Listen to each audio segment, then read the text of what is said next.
স্বৈরাচারের কালো হাত আমার সোনার বাংলায়। উনি হচ্ছে জনাব মিজানুর রহমান। বিগত বছরে রাঙ্গামাটিতে শরীয়তে ছিল। আপনি রাঙ্গামাটিতে খবর নিলে আপনারা হয়তো জানতে পারবেন। এখন গলাচিপায় আওয়ামী লীগদের পুনর্বাসন 6 মাসে সম্পূর্ণটা করা শেষ। কিভাবে করা শেষ?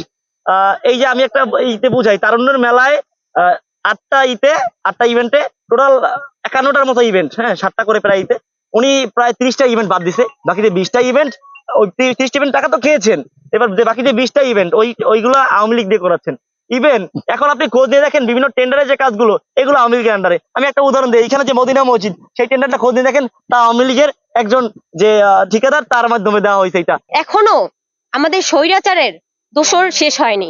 যেমন আমাদের গলাচিপা প্রশাসন ইউনো মহোদয়কে দেখি বোঝা যাচ্ছে, যেখানে কিনা আমাদের পুরো বাংলাদেশে এখনো ছাত্রলীগকে নিষিদ্ধ করা হয়েছে, তারা রাস্তাঘাটে হাঁটতে পারে না, কিন্তু আমাদের গলাচিপাতে এখনো ছাত্রলীগ প্রকাশ্যে তারা হাঁটতে আছে। তিনি আমাদের ছাত্রদের কোনো গুরুত্ব দেন না। আমরা তার কাছে গেলে সে আমাদেরকে বলেন যে তোমরা তোমাদের মতো সবকিছু গুছিয়ে না, আমি তো তোমাদের কিছু না। উনি কত বড় আওয়ামী লীগের দোসর হলে এত বড় কথা বলতে পারেন, আর উনি ফেসিস্ট হাসিনার দোসর হয়ে এখনো গলাচিপার মাটিতে কিভাবে থাকেন?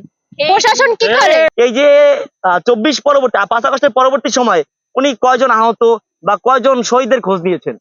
আমাদের শহীদদের, এই শিক্ষার্থীদের তিনি কোনো মূল্যায়নই করতেছেন না।